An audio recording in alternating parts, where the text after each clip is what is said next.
안녕 얘들아. 우리 이번 기말고사 시험 범위에 들어가는 마지막 세계화에 따른 경제 변화 프린트로는 21쪽, 22쪽에 있는 문제풀이를 제가 이 동영상으로 좀 해드릴게요. 참고해주세요. 1번 문제. 표는 어느 기업의 성장 과정을 나타낸 것이다. 가 시기와 비교한 나 시기의 이 기업의 상대적인 특징을 그림의 A2에서 고른 것은 가 시기에는 공장이 하나밖에 없었대.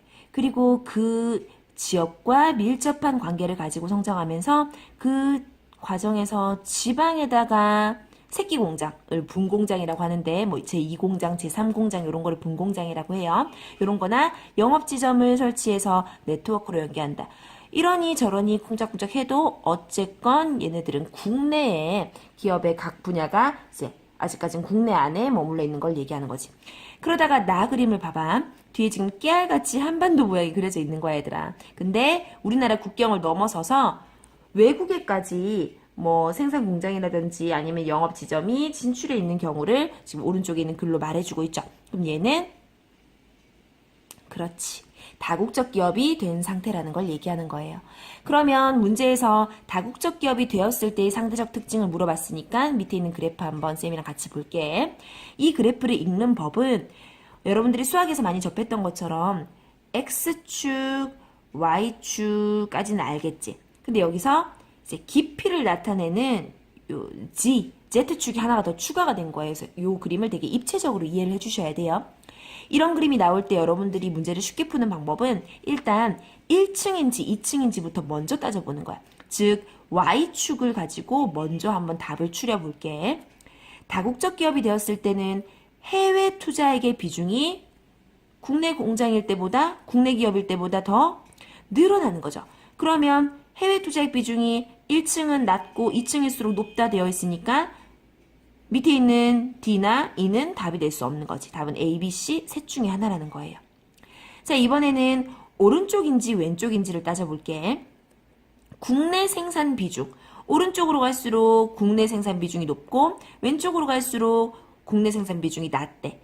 그럼 생각해봐. 외국에 공장을 만들고 외국에 진출하는 게 다국적 기업이니까 국내 생산 비중은 외국으로 진출하면 진출할수록 더 줄어들어야 되겠죠. 그러면 위에 있는 A, B, C 중에서 C는 답이 될 수 없는 거지. 왼쪽에 있는 A나 B 둘 중에 하나가 답인데 이번에는 앞판인지 뒷판인지를 따져봐야 되겠네. 외국인의 노동력 비중, 다국적 기업이니까 당연히 더 높아졌겠죠. 그럼 정답은 앞쪽에 튀어나와 있는 A, A가 정답이 됩니다.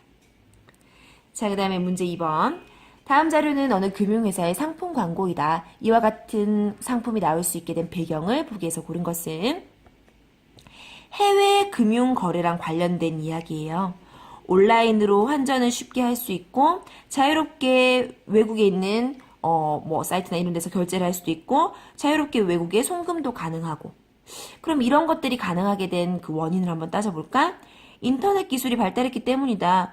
말해 뭐해 얘들아 당연하지. 인터넷이 없었다면 어떻게 우리가 외국에 있는 주식시장에 투자를 하거나 외국에 있는 은행에 폰뱅킹을 하거나 아니면 스마트 뱅킹을 하거나 이거 어떻게 하겠어. 그지?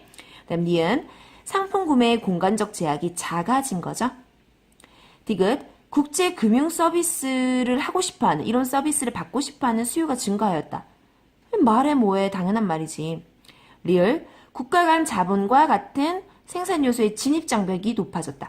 진입 장벽이라는 건 다른 나라의 돈이나 뭐 생산 요소들, 자본, 노동력 이런 것들이 우리나라로 들어오는 걸 막는 걸 진입 장벽이라고 하는 거거든.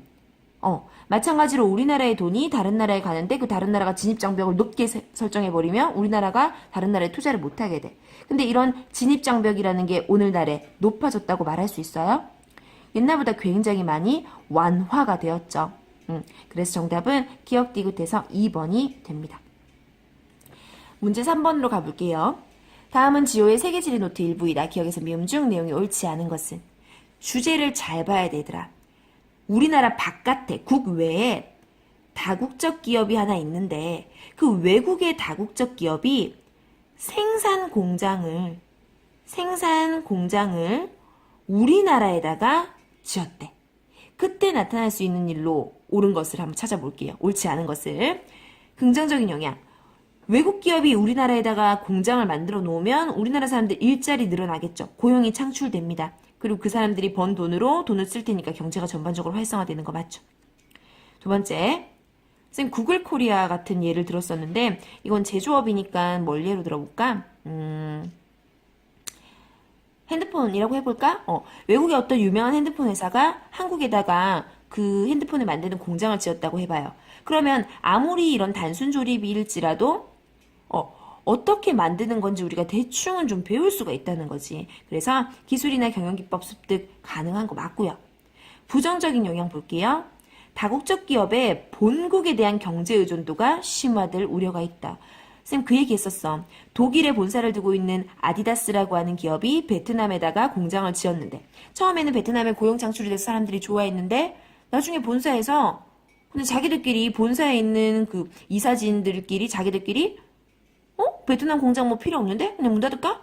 그들이 결정하면 그냥 베트남에서 일하고 있던 노동자들은 한순간에 실직자가 되어버린다는 거죠. 그래서 다국적 기업의 본국에 대한 경제 의존도 심화 우려 굉장히 우려되는 사항 맞습니다. 다음 리을 산업 공동화 현상의 발생 가능성이 심화된다. 아까 내 공동화라는 표현 허공할 때 공짜야.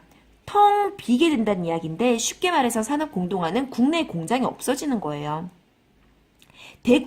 대구가 옛날에 섬유 산업으로 굉장히 잘 나갔거든, 얘들아.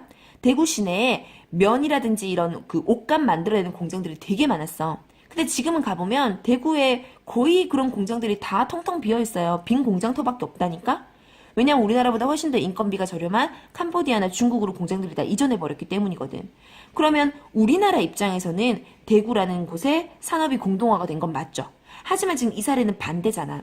외국의 기업이 우리나라에 공장을 만들었대. 근데 우리나라에 그 공장이 있는 지역에서 산업 공동화를 걱정할 필요가 있어? 아니지. 이거는 다국적 기업의 본사가 있는 지역에서 오히려 걱정해야 될 사항이죠. 리을은 관계가 없습니다. 미음. 다국적 기업과 국내 기업이 막 서로 경쟁을 하면서 서로 더 소비자의 사랑을 받기 위해서 품질 경쟁력을 높일 가능성이 있는 거 맞지요? 정답은 4번. 자, 문제 4번. 시도는 어떤 기업의 기능별 입지를 나타낸 것이다. 이에 대한 옳은 설명만을 보기에서 있는 대로 고른 것은. 보니까 본사가 별표로 표시되어 있는데 자세히 보시면 한반도에 표시가 되어 있거든요. 그리고 H사의 홈페이지라고 되어 있는 걸로 봐서 쌤 생각에는 현대자동차? 인 것 같은데 문제 푸는 데는 그런 지식은 크게 필요가 없고요. 있는 그대로 보시고 푸시면 돼요. 보기의 기억부터. 각 지역의 본부 역할을 하는 곳은 모든 대륙에 고르게 분포한다. 모든, 반드시 이런 말 들어가면 의심해 봐야 되지. 근데 딱 보자마자 어머머머. 아프리카의 지역 본부 새까만 동그라미가 안 보이잖아. 이건 호수야, 얘들아. 이거는 동그라미 아니야. 그래서 기억은 한 군데라도 아닌 곳이 있으면 이건 X죠. 니은 관리, 생산, 판매 기능에 공간적 분업화가 나타났다. 이건 그냥 이 지도 보고 바로 알 수 있는데 관리를 하는 본사는 여기 있고 생산을 하는 세모 여기도 있고 그다음에 여기도 있고 여기도 있고 다 각각 따로따로 전담 분야를 특화시키고 있거든. 그래서 공간적으로 분업이 일어난 거 맞는 말이고요. 디귿 연구소 하얀색 동그라미다. 아무것도 없는 하얀색 동그라미. 주로 고급 인력 확보가 유리한 지역. 고급 인력 확보가 유리한 지역이라 하면 그렇지. 산업 수준이 좀 발달해 있고 사람들의 전반적인 교육 수준이 높은 선진국일 텐데 볼까? 그렇네. 지금 하얀 동그라미가 유럽 쪽에 굉장히 많이 집중돼 있고 미국에서는 샌프란시스코 일대 여기에 실리콘밸리가 있거든요. 그래서 디귿 선택지는 맞는 말이 되는 거죠. 리을 현지 생산 공장은 저렴한 노동력을 얻을 수 있거나 무역 장벽을 극복할 수 있는 곳에 위치한다. 보니까 현지 생산 공장 세모 곳곳에 다 있거든. 저렴한 노동력을 얻을 수 있게 하기 위해서 동남아시아에 많고 무역 장벽을 극복할 수 있는 곳. 이건 무슨 말이냐면 만약에 미국 같은 곳에 이렇게 지금 보면은 공장이 하나 들어가 있는 거 보이시죠? 그러니까 애들이 실수하는 게 생산 공장을 이제 다국적 기업이 외국에다가 세울 때는 항상 인건비가 저렴한 곳에만 세운다고 생각하는데 그거 오산이죠. 미국은 우리나라보다 인건비가 비싸거든요. 근데 왜 현대자동차가 미국에다가 이렇게 생산 공장을 만들었느냐? 단순히 인건비 절감 때문이 아니라 여기서 만들어서 나온 자동차는 미국 시장에 팔릴 때 Made in USA가 되는 거야. 그럼 그런 경우에는 한국 기업의 자동차지만 Made in USA이기 때문에 관세가 없는 거죠. 그러니까 더 저렴한 가격으로 이 시장에 침투할 수 있기 때문에 이렇게 무역 장벽을 극복하기 위해서 선진국에 공장을 세우는 경우도 많습니다. 그래서 리을도 맞는 말이고요. 그럼 정답은 기억 빼고 다 맞네. 정답 5번. 자, 문제 5번. 이게 뭐 주는 문제. 눈 뜨고 있으면 맞추는 문제. 다음은 재킷의 제조 과정을 나타낸 것이다. 이에 대한 설명으로 옳지 않은 것은. 보니까 요 재킷 하나 만드는데 독일에서 모델 디자인을 개발한대요. 그리고 총괄 관리를 한대요. 아, 본사가 독일에 있는 곳이구나. 독일에 있는 어떤 브랜드가 보네. 근데 이 재킷을 만들어내는 순면은 카자흐스탄이나 인도에서 수입을 해오고, 실은 또 중국에서 가지고 오고, 폴란드에서 또 뭐 천을 만들어 오고, 합성 안감은 프랑스에서, 단추는 이탈리아에서 뭐 여러 곳에서 원료를 공급을 받고 있죠. 그리고 최종 제조를 어디서 하는지 봤더니 필리핀, 인건비가 저렴한 필리핀에서 기계를 이용해서 옷 생산을 한다고 되어 있는데, 그 기계는 독일이나 미국처럼 선진 기술이 발달한 지역에서 제조한 기계를 이용해서 필리핀에서 이제 마지막 미싱질을 한다는 거지. 그럼 기억부터 1번부터 기업의 본사는 독일에 위치할 것이다. 콜. 2번 필리핀은 독일보다 노동비가 저렴하니까 생산 공장이 여기 있는 거죠. 콜. 3번 카자흐스탄과 인도는 원료 산지 역할하는 거 맞죠? 4번 디자인, 생산, 판매 기능에서 공간적인 분업이 나타난다. 지역마다 다른 일을 하고 있으니 맞는 말. 정답 5번이네. 왜 틀렸는지 볼까? 생산 공장이 위치한 국가 아까 필리핀이었잖아. 근데 그 나라에서 만든 기계로 제품을 생산했어? 이거는 선진국, 기술이 발달한 선진국에서 만든 기계를 가지고 제조를 한다고 말했으니까 5번이 틀린 말이 되겠네요. 자, 6번 문제. 다음 신문기사에 대한 반응으로 적절한 진술을 보기에서 고른 것은? 얘들아, 달러와 대비 엔화 가치래. 우리가 그동안 공부했던 건 원 달러 환율이었죠. 근데 엔이 나왔다고 쫄지 마. 엔은 그냥 원, 한국 돈인 원 대신에 일본 돈인 엔을 집어넣은 것일 뿐이야. 원리는 똑같아. 원 달러 환율이 상승한다는 건 똑같은 말로 1달러에 비했을 때 우리나라 돈의 가치가 어떻게 된다는 이야기였지? 그렇지. 달러 대비 원화의 가치가 하락했을 때 원달러 환율이 상승하는 거죠. 이건 더 설명하지 않을게. 너네 다 알고 있으니까. 자, 그럼 보기에 기억. 달러와 대비 엔화 가치가 폭락하게 되면 엔달러 환율은 상승해야 맞지.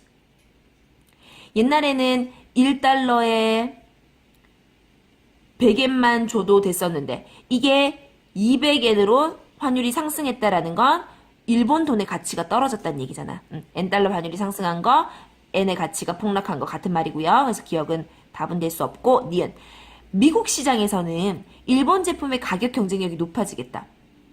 맞지 얘들아? 일본 물건이 미국으로 갔을 때는 옛날에는 100엔 하던 물건이 미국에서 1달러에 팔렸어. 근데 달러 대비 엔화의 가치가 반으로 폭락하게 되면서 100엔짜리 물건이 미국에서 0.5달러에 팔릴 수 있게 되는 거야. 그래서 미국 시장에서는 일본 제품이 많이 팔리겠죠. 일본의 수출이 증가하겠네요. 맞는 말이고요. 디귿. 일본으로 여행 가는 미국인 관광객은 완전 룰루랄라 아니야? 옛날에는 1달러 가지고 100엔밖에 못 바꿨었는데 이제는 1달러로 200엔을 바꿀 수 있으니까 일본에서 흥청망청 쓸 수 있겠네. 그럼 부담이 가중되는 게 아니라 경감되는 거죠. 줄어든다는 이야기다. 그래서 디귿은 아니고 리을. 미국산 수입품의 엔화 표시 가격 상승으로 옛날에는 1달러짜리가 100엔이었어. 일본 내에서 말이야. 근데 1달러짜리 물건을 미국에서 수입해왔을 때 이제는 100엔이 아니라 얼마가 됐어? 환율이 상승했을 경우에 200엔이 되는 거잖아. 그러면 전반적으로 일본 국내 물가가 상승할 수 있죠. 정답은 니은 리을에서 4번이고요. 연결해서 7번 바로 가볼게요. 역시 환율과 관련이 있는 문제인데 가나다가 우리나라 외환 시장에 미치는 영향을 분석한 것으로 옳은 것은 우리 기업이 미국을 상대로 한 수출이 호조래. 그러니까 좋을 호자인데 잘 된다는 이야기야. 그러니까 우리나라 기업이 미국한테 물건을 많이 팔게 돼서 수출액이 증가하였대요. 그러면 봐봐 생각해봐. 한국, 미국. 물건을 많이 팔았어. 대신 물건 값으로 미국은 우리한테 달러를 주겠지. 그럼 우리나라에 달러가 많아지겠지. 달러가 많아지면, 뭐든 많아지면 가치는 떨어지는 거잖아. 그러면 원달러 환율은 하락하게 되죠. 달러가 세고 뺐는데 뭐하러 원달러 환율이 상승하겠어. 달러가 많아지면 달러 대비 원화의 가치가 상승하고 환율은 하락하게 되는 거죠. 2번. 우리 학생들의 미국 유학 증가로 교육비 송금 규모가 증가하였다. 그럼 얘들아 이건 어떻게 생각해야 돼? 한국, 미국 있으면 우리나라에서 미국으로 이 아까운 달러를 그냥 생짜로 그냥 보내는 거야. 그러면 우리나라 내부에 달러가 부족해지겠지. 부족하면 귀한 거야. 그럼 원달러 환율은 상승하겠죠. 달러가 부족하니까. 옛날에는 1,000원만 줘도 1달러로 바꿀 수 있었는데 이제는 2,000원을 줘도 1달러를 못 받는 그런 일이 벌어지는 거야. 상승한다라고 바꿔주셔야 되고요. 3번. 다는 외화의 공급 증가 요인이다. 미국계 다국적 기업이 우리나라에 투자를 많이 해. 응? 코스트코 같은 기업이 미국에서 우리나라로 들어와서 걔네들 돈을 막 써가지고 투자를 많이 한대. 그 외화의 공급이 증가되는 거 맞죠? 우리나라의 달러가 마구마구 넘쳐나게 되는 거 맞습니다. 4번. 가와 달리 나는 공급 변동 요인이다. 가는 우리가 물건을 판 대신에 달러를 벌어들이는 거니까 달러의 공급량이 많아지는 거고, 나는 우리가 달러를 써버리는 거니까 수요랑 관련이 있는 거죠. 이거 완전 반대가 돼야 되겠네. 이렇게 돼야 맞는 말이지. 그래서 4번 아니고 5번. 나와 가가 함께 나타날 경우에 오고 가는 외화의 거래량이 감소한다. 한국에서 미국으로 유학하고 있는 애들한테 달러를 보내요. 그리고 미국 기업은 한국에다가 주식시장이나 뭐 채권 이런 거에다가 달러를 투자해서 사요. 그럼 오가는 달러가 많아진 거지, 얘들아. 증가하는 거지. 그래서 정답은 3번밖에 될 수가 없습니다. 여기까지가 시험 범위예요. 잘 치세요.